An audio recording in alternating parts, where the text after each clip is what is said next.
It is time for June Patreon shoutouts, but before we do June, I have one from May I still have to do, so I want to say a very happy May birthday to Antoinette. And for June, as we're kicking off summer here and winter on the other side of the world, I want to say a happy birthday to Amanda, Amber, Deborah, JB, Jennifer, Joy, Julie, Kalina, Kelly, Chris, Patricia, Penny, Robin, Shelley, and Tiffany. Thank you so much for your support on Patreon and your support of Crime Lines in general. And I hope you have an amazing birth month with lots of celebration, lots of cake, maybe some balloons, a nice dinner out. However you celebrate, I hope it's amazing. Happy birthday.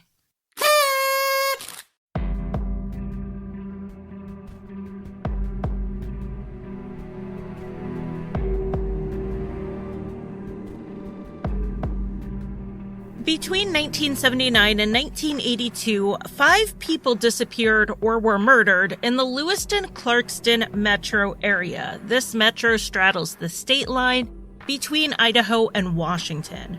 Though there is a person of interest who could be linked to 4 of the victims, the cases remain unsolved. I'm Charlie and welcome to Crime Lines.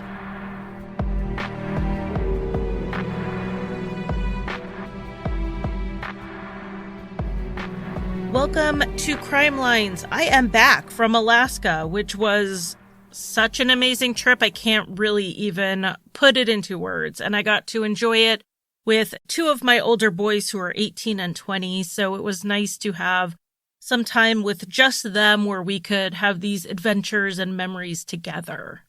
It was also great meeting people at the meetup that Josh and I held. And the next chance to see me is actually virtually. At the $5 and up Patreon levels, you can come to a Zoom meetup. I have all the dates and times capped at 10 people, so we're actually going to be able to have conversations. It's not like you're going to get on a Zoom call with 50, 60 people. I'll leave a link to the Patreon in the show notes along with the current available meetup times. If I need to add more days and times to accommodate everyone in this small group environment, I will. By running it through Patreon, this also gives you access to all the past bonus episodes and ad-free Crime Lines episodes for the month of June, even if you sign up and then immediately cancel all future payments. I do add 2 new bonus episodes a month at the $5 level, plus you get all episodes early and ad-free, so you may be interested in sticking around. But if all you want is to get on there, binge listen to bonus episodes, and say hi to me on Zoom, that is totally fine. So again, that information is in the show notes. Let's get into today's episode. We are covering 5 cases that may be connected to each other. Well, 3 of them are definitely connected. The other 2, it's not clear. And it's not just geography that links most of them, though that's definitely something we are considering here. These all took place in a metro area known as the Lewiston-Clarkston Metro, or just Lewis-Clark Valley. This straddles the state line between Idaho and Washington. On the Idaho side, the city is Lewiston, and on the Washington side, it's Clarkston. The cities are named for the explorers Lewis and Clark, who had once camped in the area. And that's also why it's sometimes just abbreviated to Lewis-Clark Valley. In total, this area is around 1,500 square miles. Lewiston is the larger city of about 32,000 people, and Clarkston is the smaller one with about 7,000 people. They are divided by the Snake River, which is also the state border. And it really reminds me of Kansas City, Missouri, and Kansas City, Kansas, just on a smaller scale. Contrary to popular belief, Kansas City, Missouri and Kansas City, Kansas aren't the same city. That's just located in 2 states. I mean, how would that even work logistically speaking?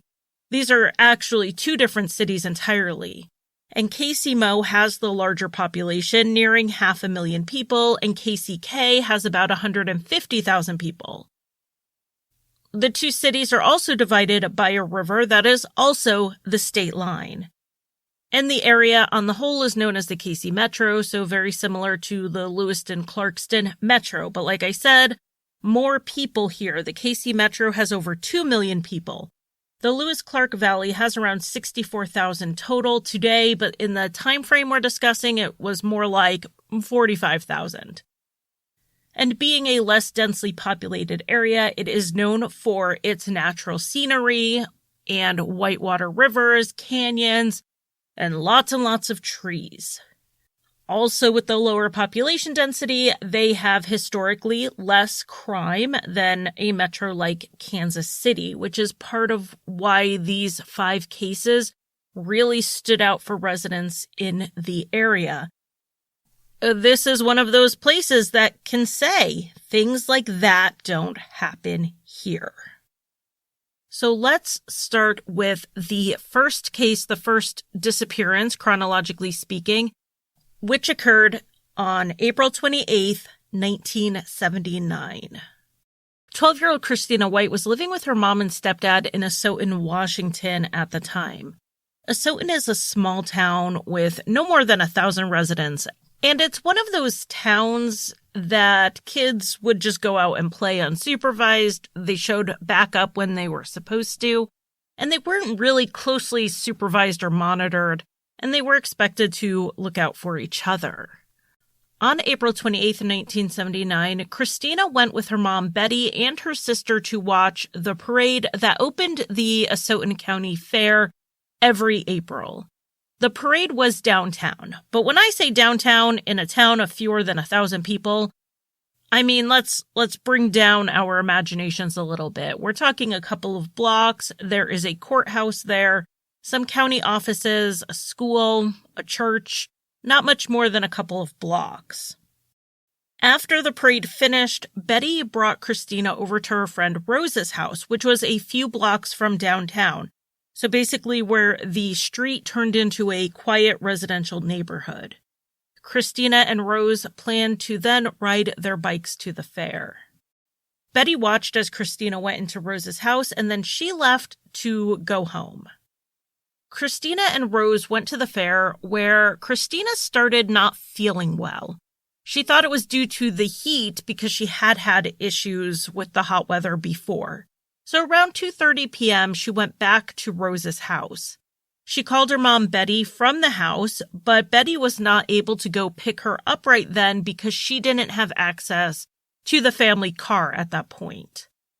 Betty recommended that Christina get a cool, damp cloth, put it on her neck, lie down for a bit, and then when she felt better, Betty told her she could ride her bike home and Betty would watch for her. It was about 5 blocks from Rose's house to a specific corner where Betty could see Christina from their home, which was a few blocks beyond that. So Christina was really only expected to go 5 blocks unsupervised, and then Betty would watch her for the last couple. Betty assumed Christina would call when she felt better to let her know she was heading home.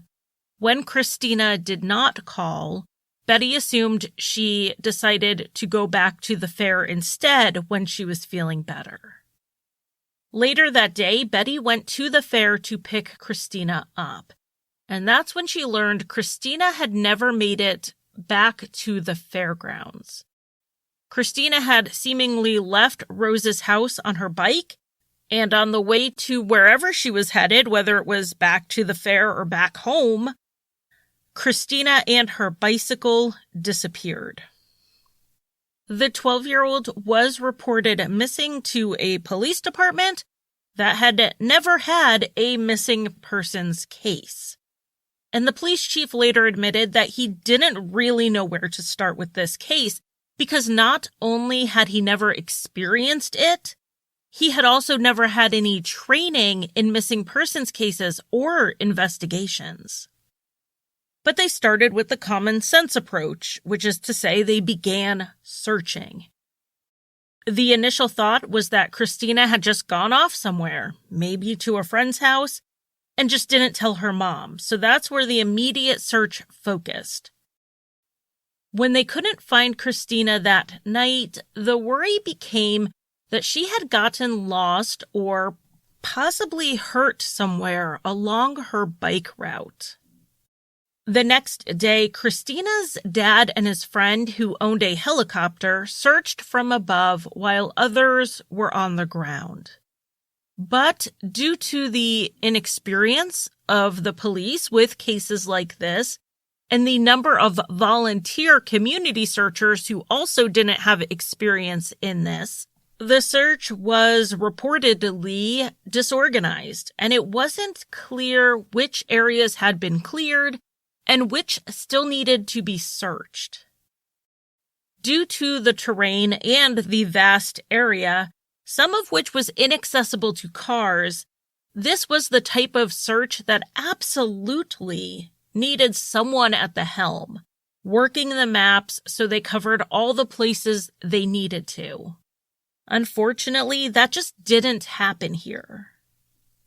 One angle they did not spend much time on was the runaway theory.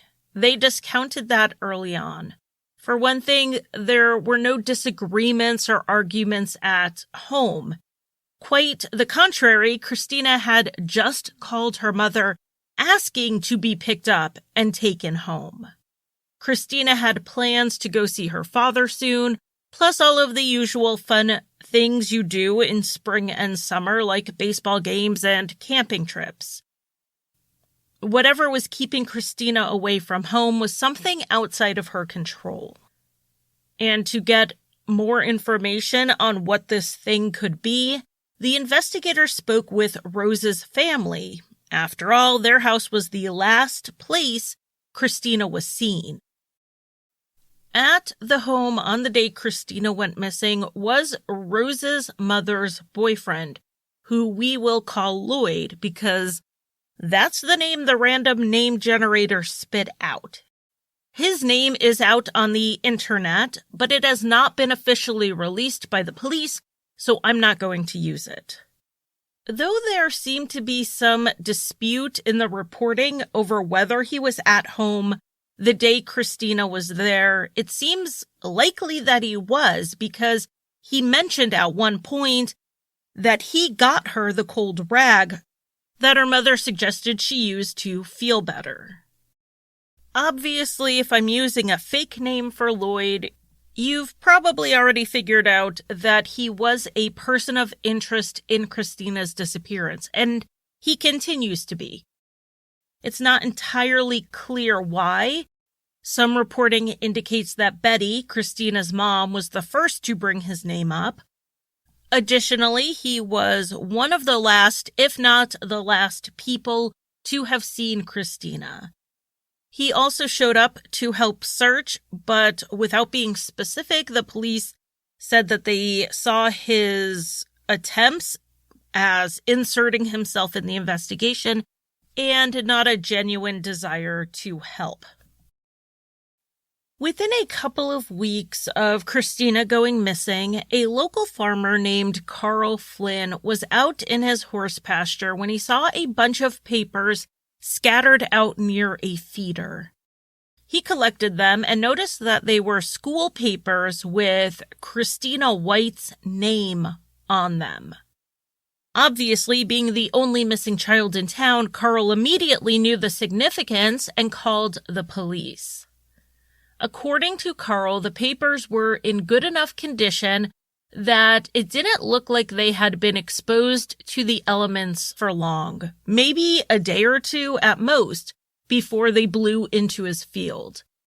They certainly didn't seem like they had been out there for the weeks since Christina had gone missing. Carl's farm was on the western outskirts off of Asotin County Road, making it possible that someone had tossed the papers from a car window as they passed by and the wind took them onto the property. So someone wanted to make sure they were not caught with Christina's school papers, and it stands to reason that that person was likely responsible for her disappearance. And since it looked like the papers hadn't been dumped for a few weeks, After her disappearance, it's pretty clear that this had to have been a local. An opportunistic abductor just passing through could have dumped them anywhere, and it seemed unlikely that person would be back in town a few weeks later. It does not look like they found any other evidence at the Flynn farm, or at least nothing they've made public. We do know that the 10-speed bicycle Christina went missing with has not been found. The case eventually grew cold and is currently being overseen by a new detective, Jackie Nichols, and she's a big part of why people know about this case today. She has done a lot of work on the investigation, but also getting this story back in the media in the hopes that new leads will come in. Detective Nichols does have a theory of the crime, just not the evidence to prove it in a court of law. She believes that after Christina's mother couldn't come and get her, Lloyd offered to give her a ride home. Christina knew him and would have trusted him as an adult figure in her friend's house. So Christina willingly went with him, loading her bicycle into his vehicle. Lloyd owned a house between Rose's house and Christina's house. At the time of her disappearance, it was empty. Detective Nichols believes Christina may have been lured into that house. At the time of Christina's disappearance, the house's basement was unfinished, and some parts of it even had a dirt floor. A rumor went around town that Lloyd had poured a new floor over some of that dirt in the basement after Christina White's disappearance. The police did bring cadaver dogs to this house. They even used ground-penetrating radar. A 6-foot by 8-foot section was detected as having an anomaly, so they dug it up, but they found nothing. This does not rule out that something happened in the house, but that Christina was then moved to another location. This theory does come in part due to a different witness who came forward about her own strange experience with Lloyd in that same house later on. Lloyd was getting ready to sell this house, and the woman was there to look at it. One source said she was actually a realtor and Lloyd was thinking of listing the property with her. Regardless, she showed up and Lloyd was there to show her around. This woman said that Lloyd was particularly interested in showing her the basement, talking about all of the work and the improvements he had done down there. So as they went down to the basement, she went first down the stairs with Lloyd behind her, and at one point, feeling a little uneasy, she turned around. And there she saw Lloyd with his hand up high over his head. When he saw her, he quickly put his arm down. She saw that he had something in his hand, so she asked him what it was. He said it was nothing and tried to just move on, like everything was fine, nothing had happened. But she insisted that he show her what he was holding, and when he did, she said it looked like the decorative top from a wood bedpost. Definitely the sort of thing you could have clobbered someone with, and something it seemed odd Lloyd would just be carrying around the house. Lloyd then asked the woman if anyone knew she was there, and she said lots of people knew. Lloyd was then less interested in showing her the house, and the woman got out of there as soon as she could. And that's part of why this house, and particularly that basement, was something the police wanted to look more into in regards to Christina's disappearance. However, no evidence was found.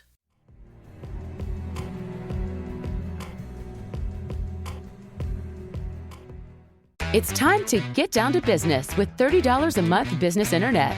Wow Business offers 99.9% network reliability so that you can keep your business moving. $30 a month gets you 30 megabytes per second with 24/7 US-based support, a price lock guarantee, and a 60-day satisfaction guarantee. Lock in our lowest priced offer for the support you need. Go to switchtowellbusiness.com. Offer for new customers with a 2-year agreement, subject to change. Prices do not include taxes, fees, and equipment charges. Restrictions apply.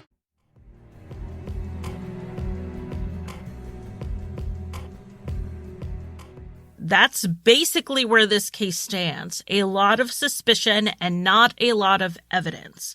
The case does remain open and it is being investigated. Christina White was last seen wearing blue jeans, red leather sneakers, and possibly a tan and pink striped shirt. The Charlie Project does have an age progression available if you want to see that, because if alive today, Christina would be in her 50s. Her bicycle, which is still missing, was a white 10-speed with a basket on the front. From what I've seen with other old cold cases, bicycles do not stand up to the elements very well over time. Even though Christina had just gotten that bike for her March birthday, after 40-plus years, it would be hard to recognize. However, it did have 3-inch wing nuts on the front wheels, which were distinctive. And that's the best chance at connecting a found, rusted-out old bicycle to Christina's case. So hopefully if someone does find a rusted-out frame, they will bring it forward. I will leave the numbers for where to contact the authorities with any information on Christina White's disappearance or any of the cases we talk about today in the show notes. And as we often see in small communities that don't experience crime regularly, Christina's disappearance changed how people parented, at least in the short term. They began keeping a closer eye on their kids, requiring them to check in more often, especially that first summer, even though the kids were used to these long days of just being free. There was a fear this could happen to anyone. And then it did happen again about 3.5 years later when another shocking crime happened. Not one person went missing, but 3. And just 30 minutes away from where Christina White was last seen. 21-year-old Christina Nelson was attending the Lewis-Clark State College in Lewiston, Idaho, and studying to become an accountant. She had worked at one point as a custodian at the Lewiston Civic Theater, where she also had some of her artwork displayed. Christina had an 18-year-old stepsister named Brandy Miller, who had recently moved in with her. The reporting makes it sound like it may have been temporary, as Brandy was newly in town. She either attended Lewis-Clark State College or she was planning to. And through Christina, Brandy made social connections to the Lewiston Civic Theater. On September 12, 1982, around 10 p.m., Brandy told her boyfriend's mom that she was headed back to Christina's place because they planned to go shopping. Brandy then left and headed in the direction of Christina's apartment. Christina's boyfriend was supposed to go over there that night. They had last spoken on the phone around 8:30. But he was tired and ended up not going until the next day. And when he got there, he found a note on the door. It said that Christina and Brandy were headed to the local Safeway grocery store, and then they planned to do laundry. Based on what Brandy had told her boyfriend's mother and Christina anticipating her boyfriend coming over the night before, that note was probably left up there all night. The day went on and Christina's boyfriend didn't hear from her, and neither did anyone else. And then she didn't show up for work, and she was then reported missing. And then it was discovered that no one had heard from Brandy either. The police went out to the apartment and found that everything looked normal. They saw the note on the door that Christina had left and found most of the women's personal items left behind. It looked like they had just stepped out of the apartment for a quick errand and vanished.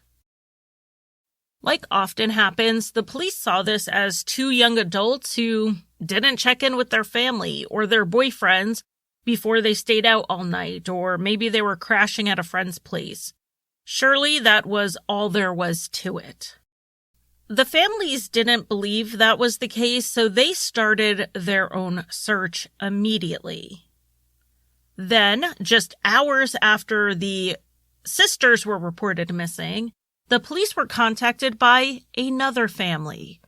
35-year-old Stephen Pearsall, who also lived in Lewiston, hadn't been heard from since the night of September 12th, around the same time the young women would have been out shopping. Stephen actually knew both of the sisters. He worked as a custodian at that same theater. He actually took over for Christina when she quit. From what I've read, everyone who worked in the theater or participated in it in some way knew each other and were largely in the same social circle. Not just that, but Stephen did live a few doors down from the sisters, and reportedly, Brandy and Christina looked at him as a bit of an older brother. Earlier in the evening on the 12th, Stephen had been at the theater. They were prepping for a run of Pirates of Penzance, so things at the theater were a bit busy, and he wasn't the only one there working.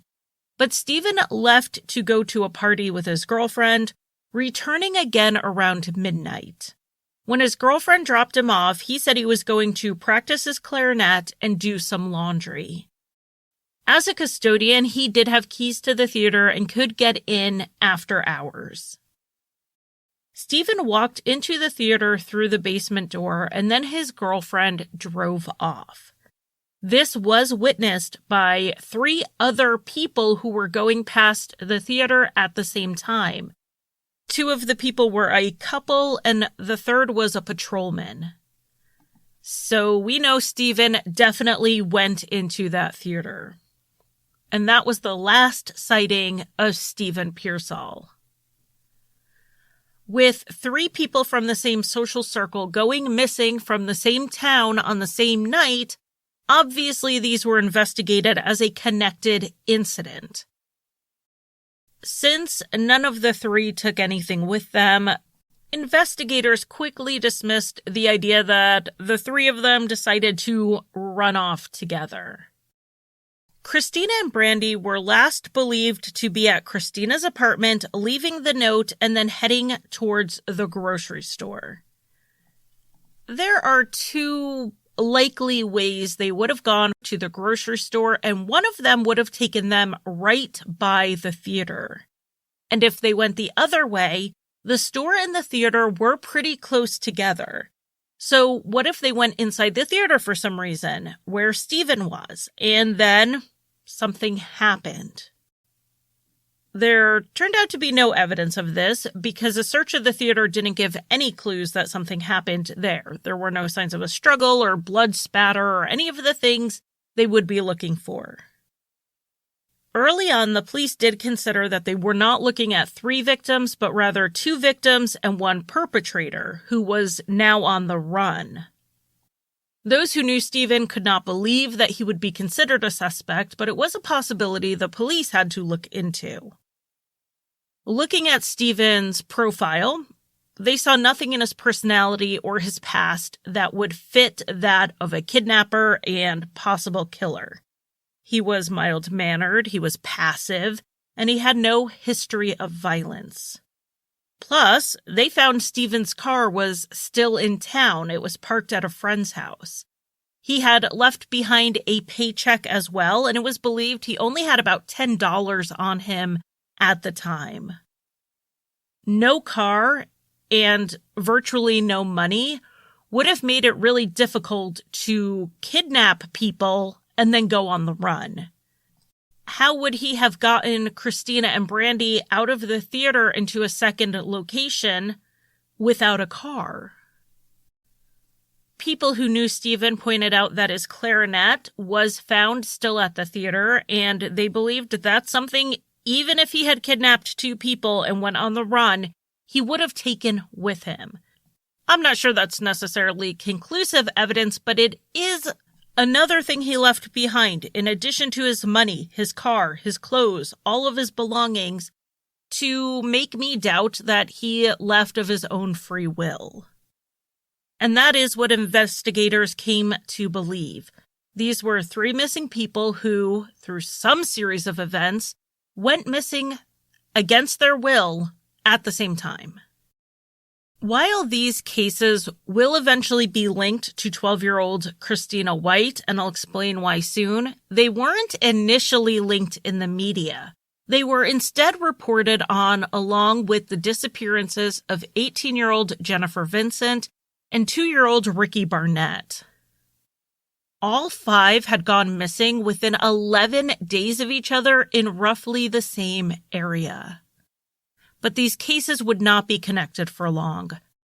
Jennifer was found clinging to life 3 days after she went missing.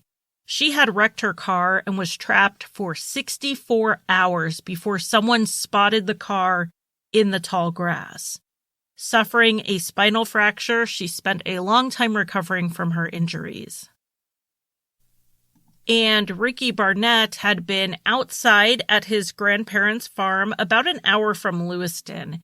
He was sitting outside while dozens of workers were around unloading a shipment of chickens. At some point in all of that movement, Ricky went missing. An extensive search found no sign of him, and he is still missing. With these cases happening in just a week-and-a-half span in communities that rarely have missing persons cases, they were all reported on together, but it is very clear they are not related.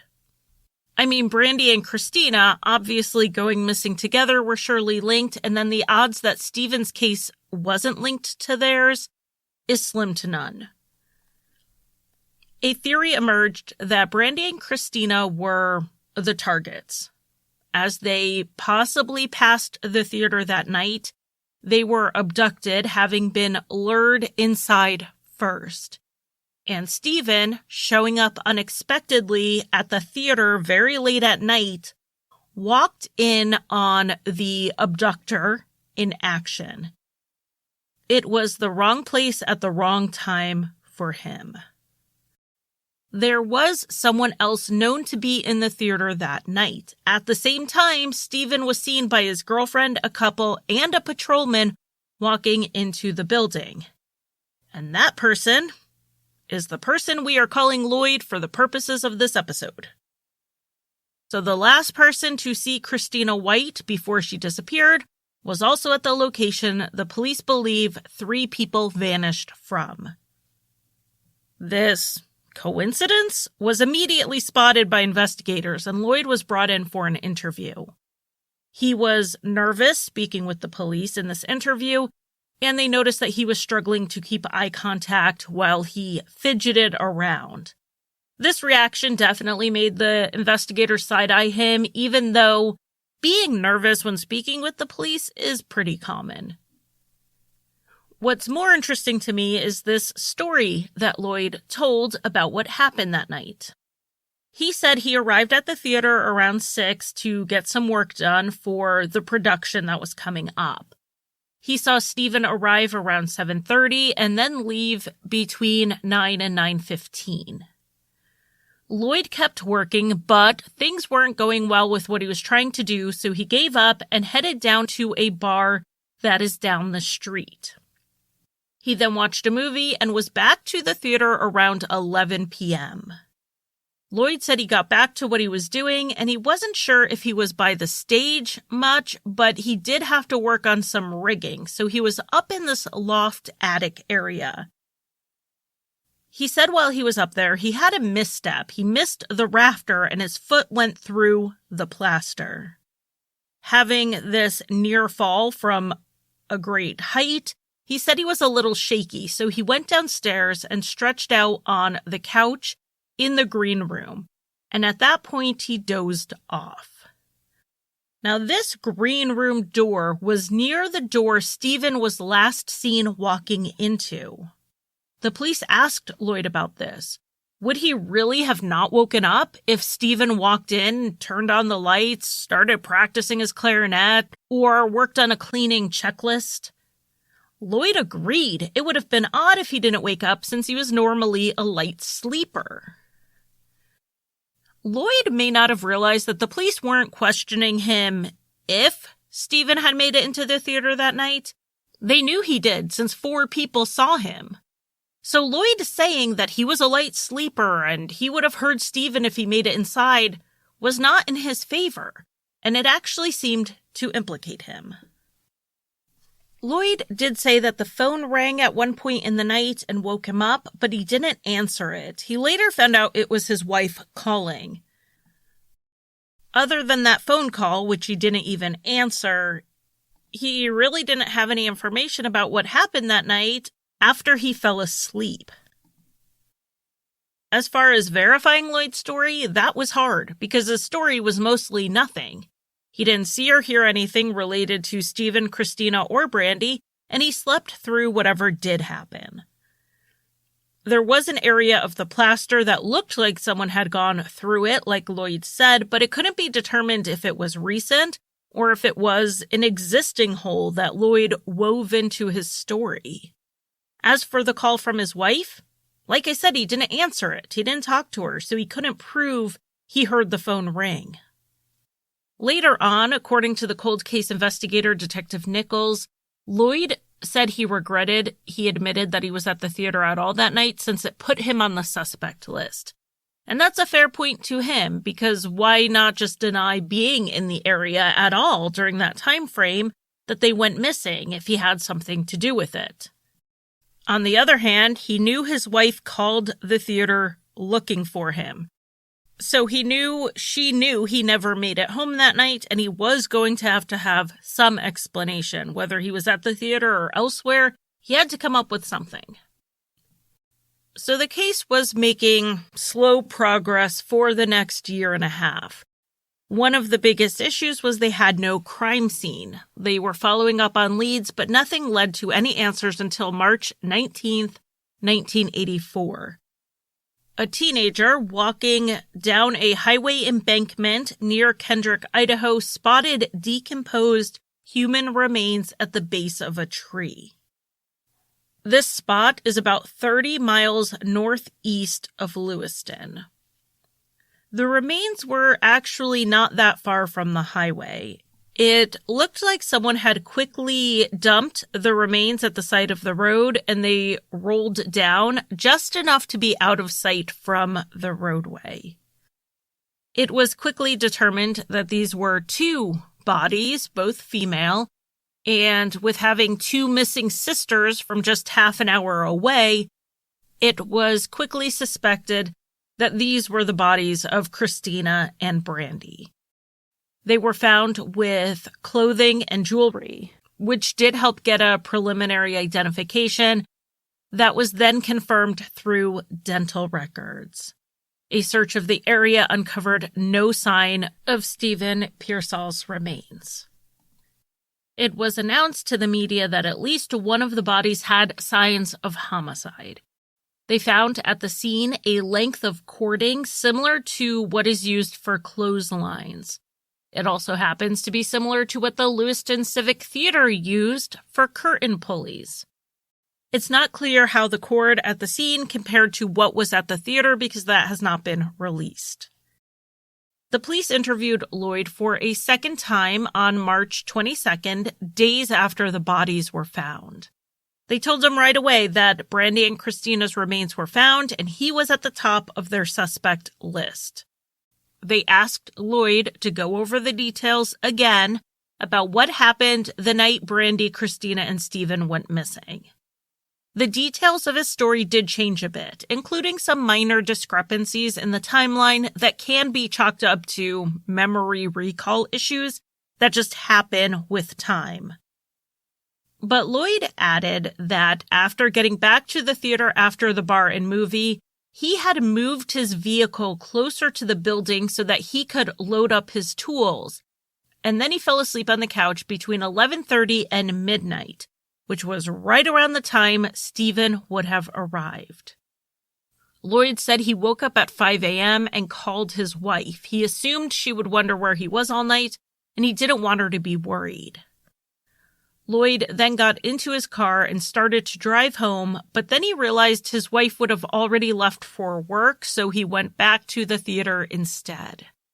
He still insisted he didn't hear Stephen come into the theaters, which still didn't make sense to investigators. And Lloyd's alibi of being asleep at the theater just didn't ring true because it wasn't something that he had done before. The police asked his wife about it, and she said it was the first time it had ever happened. So, the one and only time Lloyd fell asleep at work happened to be the same night.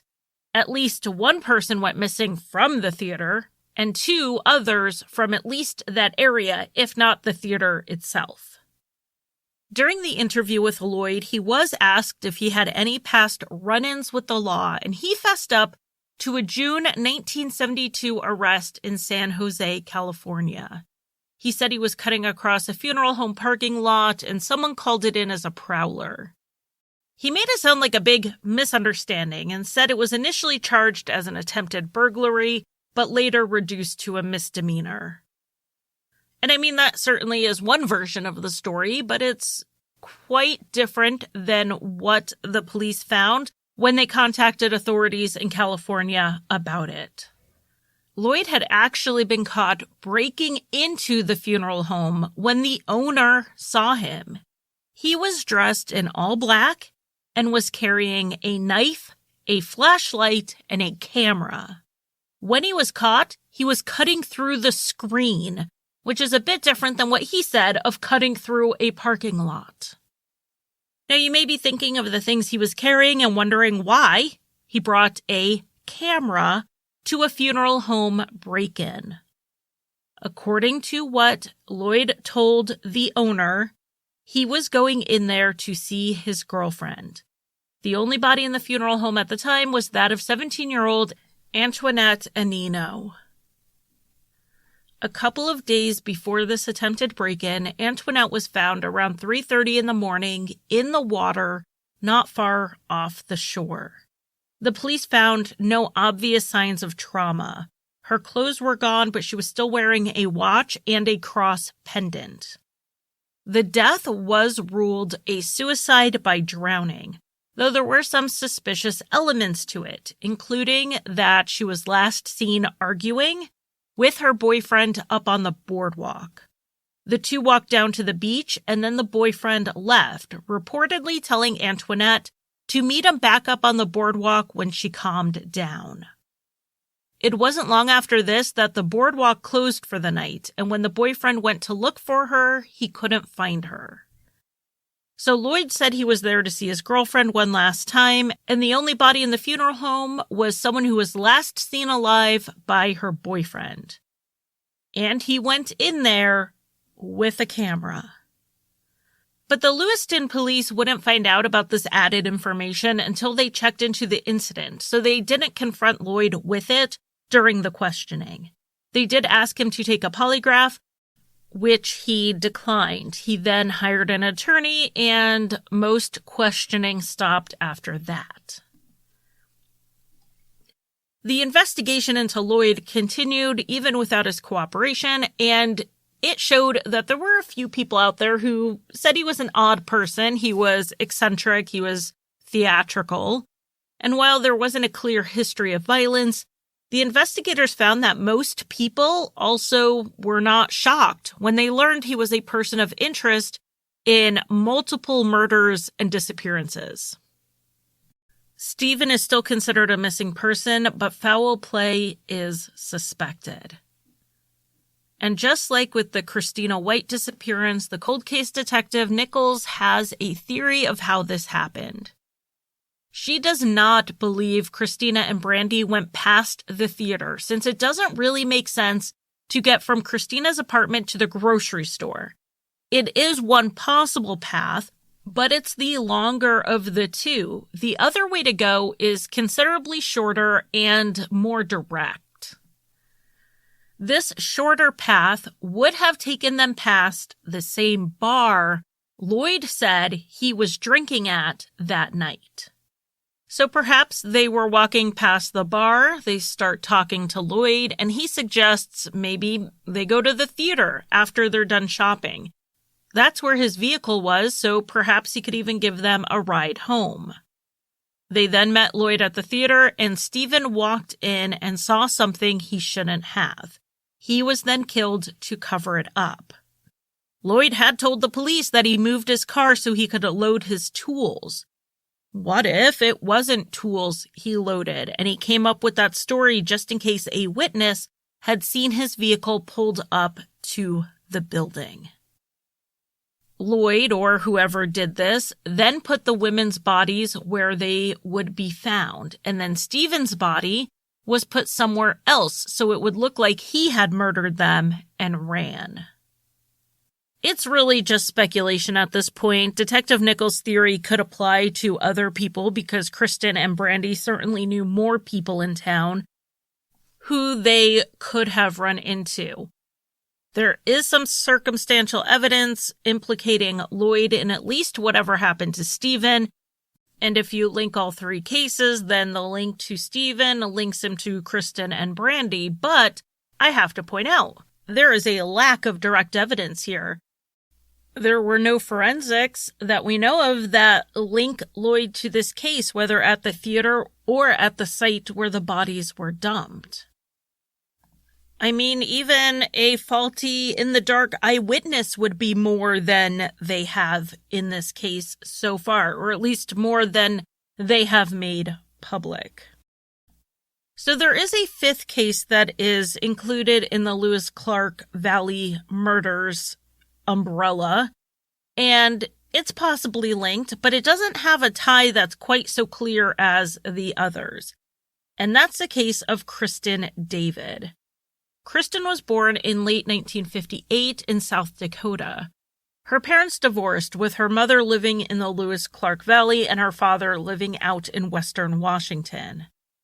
As for Kristen, she split her time between Lewiston and Moscow, Idaho, which is where she was attending school at the University of Idaho. She was majoring in broadcast journalism and political science. On June 25th, 1981, which is 2 years after Christina White disappeared and 3 months before Brandy, Christina, and Stephen would disappear, Kristen told her mother that she was going to come to Lewiston on the 26th. She was going to ride her bike down from Moscow, and there were 2 routes she could have taken, both of them being just over 30 miles. Her plan was to leave around 10 or 11 a.m., and it would take about 3 hours, give or take 15 minutes, depending on the route. Kristen liked cycling, and even her mom mentioned that she wished she could take the trip with her because it would be such a nice, scenic ride. Kristen did have to be to work that afternoon in Lewiston, so she was leaving with plenty of time to get there. On the 26th, Kristen's work called her sister Anne. Kristen had never made it there. Her family was immediately concerned and went to the police, who heard that a 22-year-old college student flaked on showing up to work. They told the family that they were going to have to wait 48 hours before doing anything. So Kristen's family began looking for her themselves. On this 30-ish mile ride, Kristen could have been hit by a car, fallen, had bike trouble, was overcome by the June heat. Who knows what could have happened? They drove and walked along the road, checking ditches and even outbuildings that they came across. They didn't find Kristen or her bike. When the police investigation finally started, they started in Moscow to see if Kristen had even left. Her bicycle was gone, and the neighbors said they heard her getting her bike down that morning. So then the police followed the paths from Moscow to Lewiston to see if there were any witnesses along the way. The strongest lead was from a farmer named James Archibald in Genesee, Idaho, a little more than halfway on Kristen's journey. And the good thing about this sighting was that they didn't have to entirely rely on James's memory, because he had actually contacted the police about what he saw the same day it happened. James had been driving on U.S. Highway 95 when he passed a brown van with Oregon plates. The van was pulled over to the side of the road. As James was passing by, a man got out of the van and walked to the back, where a blonde woman was lying on the ground. Her bicycle was nearby, and the back wheel was still turning. The woman, as far as James could tell, was not moving, and he thought there must have been a collision and the van had knocked her over. Assuming this man was getting out of his van to go check on the woman, James did the best thing he could do at the time, and he drove straight home to call for an ambulance. He gave all of the information he had. However, when the EMTs got to the site, they saw nothing. No bike, no woman, and no brown van. James later said that while he was focused on getting help for the cyclist on the ground, he did notice something about the man that disturbed him. He said he did not have the impression as the man walked towards the woman that he was upset or concerned the way you would expect. He recalls that the man was actually smiling as he walked towards the woman. James did sit down to help create a sketch of this mystery man, but he had really only seen him for a short amount of time, so it was all pretty vague. He did give the basic stats of the man: 25 to 35 years old, 150 pounds, average height, certainly under 6 feet tall. Of course, the brown van lead was followed up on, and multiple vans were stopped and the drivers questioned, but none of them appeared connected to the case. And Kristen remained a missing person for just over a week before her remains were found on July 4th, 1981. A man was fishing along the Snake River and he saw a trash bag floating downstream. When he pulled it out, he found that it contained a human torso and a leg. He looked around and saw another bag, and then he called the police. By the time the police arrived, it was already dark, so they conducted a search of the river the next day. They then found additional bags with more body parts. In total, there were 5 bags spread out over 6 miles of the river. In one of the bags, they found the head and also the arms, which aided in the identification of the remains as those of 22-year-old Kristen David. All of the dismembered parts had been carefully and tightly wrapped in newspaper. The dismemberment was not medical, but it wasn't amateurish either. So they believed they were looking for either a butcher or a hunter with experience butchering their own kills. In this area of the United States, I'm going to say that does not narrow the field by much. A greater search of the area found blood on the railing of the Red Wolf Crossing Bridge upstream from where the bags were located. While the blood has not been confirmed to be Kristen's, it seems a likely location for the body to have gone into the water. There have been some rumors out there about how Kristen was killed, but the police have not released this information and specifically said it is holdback information. Holdback information is very important in a case to verify confessions or witness statements, and believe it or not, fake information getting out there in a rumor is also helpful. If a report is out there giving the wrong cause of death, any confession or statement that includes the incorrect information can quickly be dismissed. One thing that has been released is that the killer was very likely local to the area.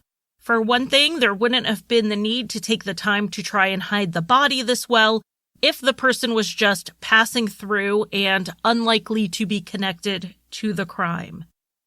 And the other indication this was someone local is that the newspapers used to wrap the body parts were local papers from April, so nearly 3 months earlier.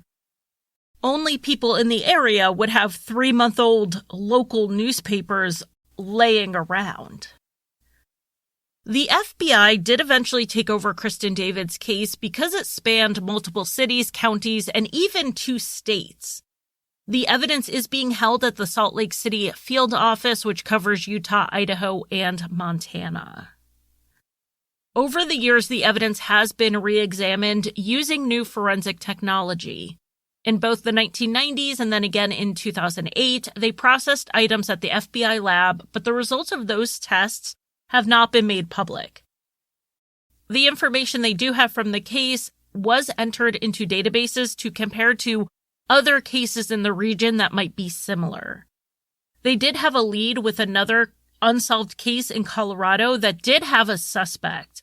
This suspect was in the military at one point, and in tracking his travels, there was reason to believe he was in western Idaho at the time Kristen went missing. He has not been named, and as this is a cold case, obviously it didn't lead to any answers. The information about the brown van in the area was published in 2009, and after it was, a woman reached out to authorities. She said the same summer Kristen David disappeared, she was running west of Clarkston when a man driving a brown van pulled up and insisted she take a ride from him. She said no, and it struck her as alarming on how persistent he was being.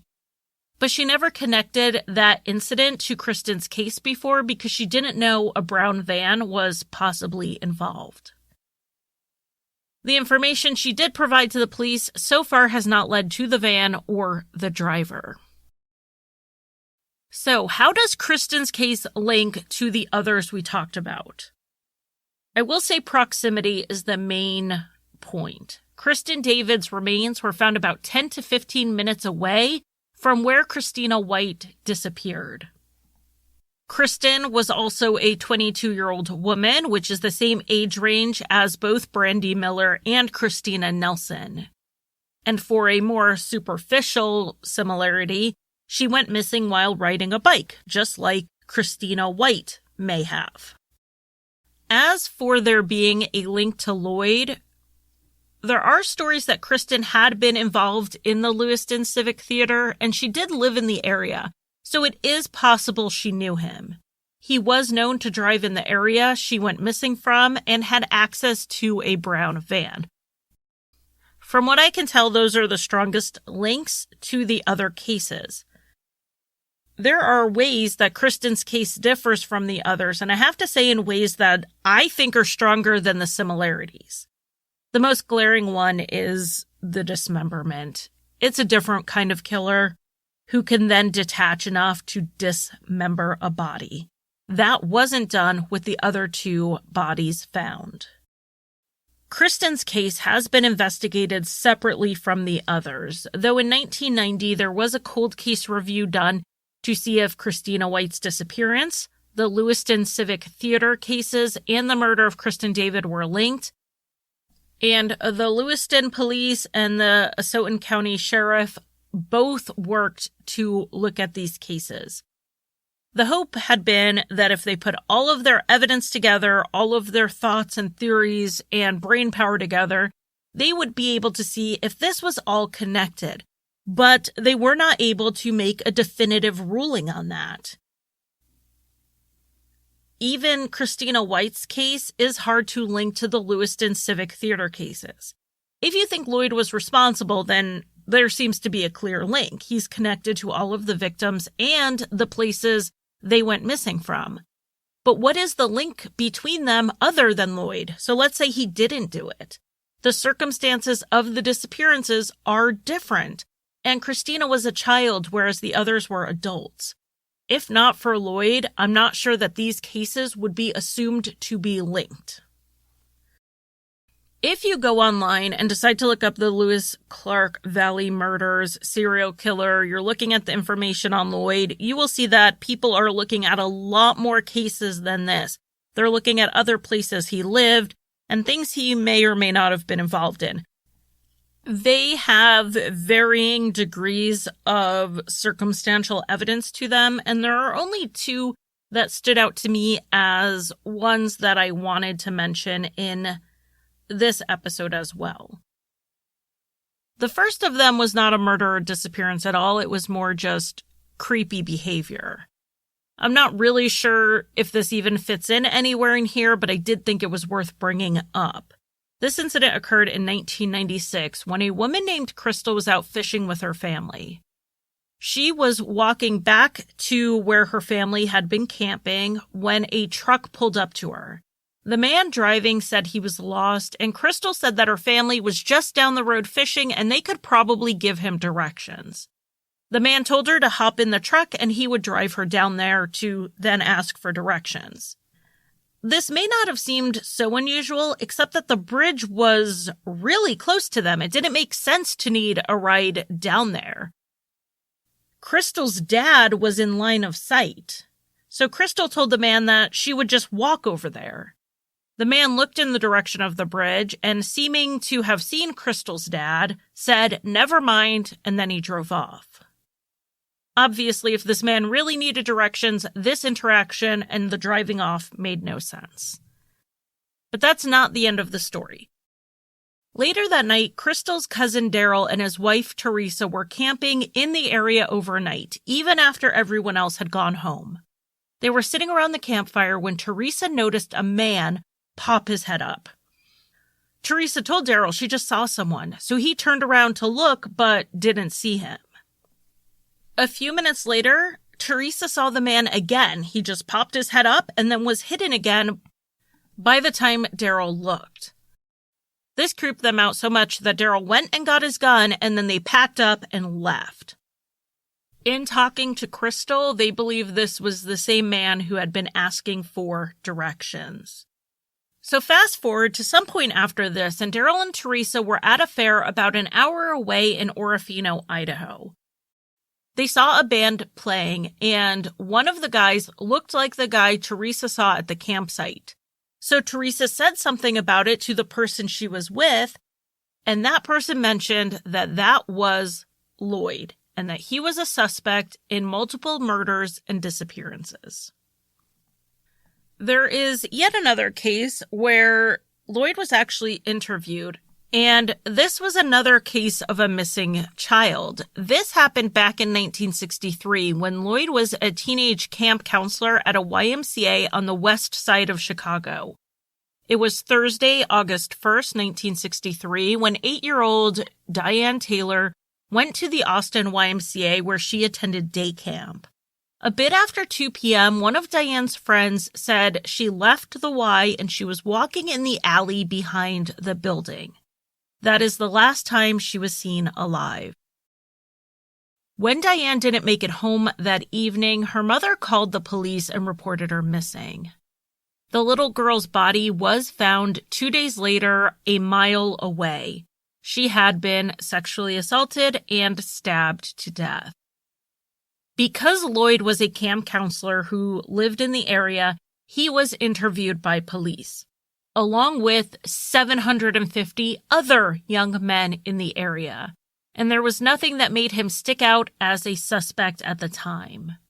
Diane's case remains unsolved, though the authorities in the Lewis-Clark Valley have sent the information they have over to the Chicago police, and it was reportedly enough to reopen the case.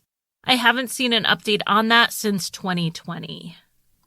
I know I've spent a lot of time on Lloyd in this episode, but that's because he's the only person of interest announced. But that doesn't mean he was the only lead followed up on. It's worth looking at the other theories in this case, or rather cases, because I do think it's smart to think of them separately until a stronger link is made. One non-Lloyd theory explored was Robert Lee Yates. Yates was a serial killer operating mostly in the Spokane area from 1975 through 1998. He has been connected to 11 murders in Spokane, 2 in the Walla Walla area, another in Mount Vernon, 2 in Pierce County, and probably more he never admitted to. 23 years is a long time to be an active serial killer, so 16 would be the low end if we're talking about total victims killed by Yates. There isn't much here to connect Yates to the Lewis-Clark Valley murders other than being in the state of Washington. Most of his murders occurred at least 2 hours from Lewiston, and from the victims who were found, comparing it to the victims who were found in this case, the MO is different. It is interesting to note here, though, that Lloyd was interviewed by the Spokane police in 1998 for a murder that Yates later confessed to. It seems like we can't venture too far in this case without bringing up Lloyd. There was another non-Lloyd person who was looked at closely, and that was Harry Anthony Hantman. His story is a winding road, but I'm going to try to sum it up.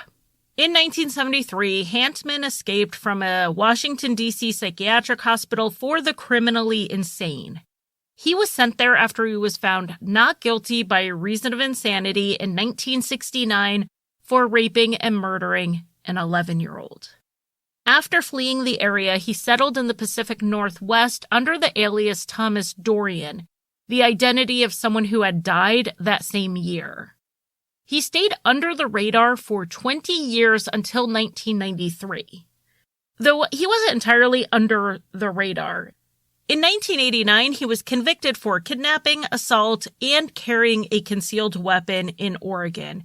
He was sent to the state penitentiary, but his real identity wasn't uncovered at this time.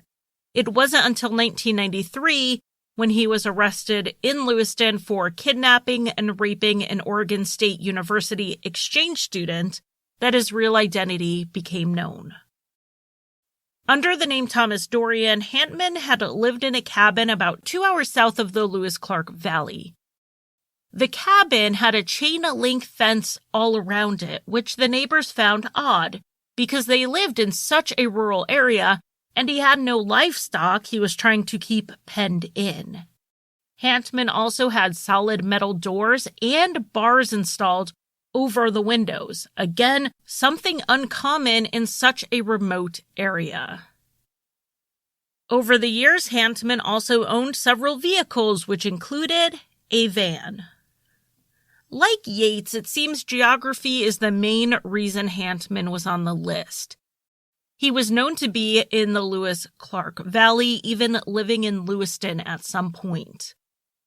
And of course, there's the fact that the investigators don't believe that in 20 years on the run, he only kidnapped and attacked 2 women. He has not been ruled out as far as I can tell. And of course, we have Otis Toole and Henry Lee Lucas. They came up. They were interviewed in relation to the Kristen David case. But as we know, they gave so many contradictory statements as to their travels and gave so many false confessions that this lead went where most of their stories went. Absolutely nowhere. As of this recording, Asotin County Detective Jackie Nichols has all of the evidence on all 5 cases compiled into multiple volumes, which are all available to the FBI. There is DNA that is degraded, but there's always the hope that testing will eventually get to where it can be used to find the killer. Or in my view, more likely, the killers. I will leave the phone numbers of all the investigating agencies in the show notes. Because of the years they have spent working together on these cases, any tips will be followed up on regardless of who gets it. The one thing I can say after taking a look at these cases is that there are people dedicated to solving them. So if you know something, say something. Thank you for listening. You can find Crime Lines on Facebook, Twitter, Instagram, and occasionally TikTok. Crime Lines is on Patreon, where I offer early and ad-free episodes as well as bonus content. Visit patreon.com/crimelines. If you want to buy me a coffee, the official drink of Crime Lines, you can give a one-time donation at basementfortproductions.com/support. And if you need a palate cleanser after listening to heavier true crime shows, check out Rusty Hinges, an allegedly funny history, mystery, and true crime show that I co-created and write for.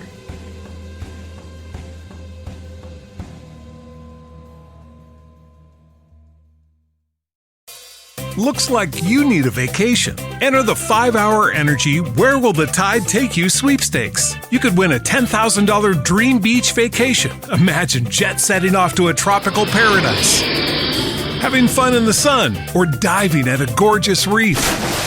It's up to you. No purchase necessary. Go to 5HETide.com for official rules and to enter. That's 5HETide.com. Enter today. Ends June 30th, 2024.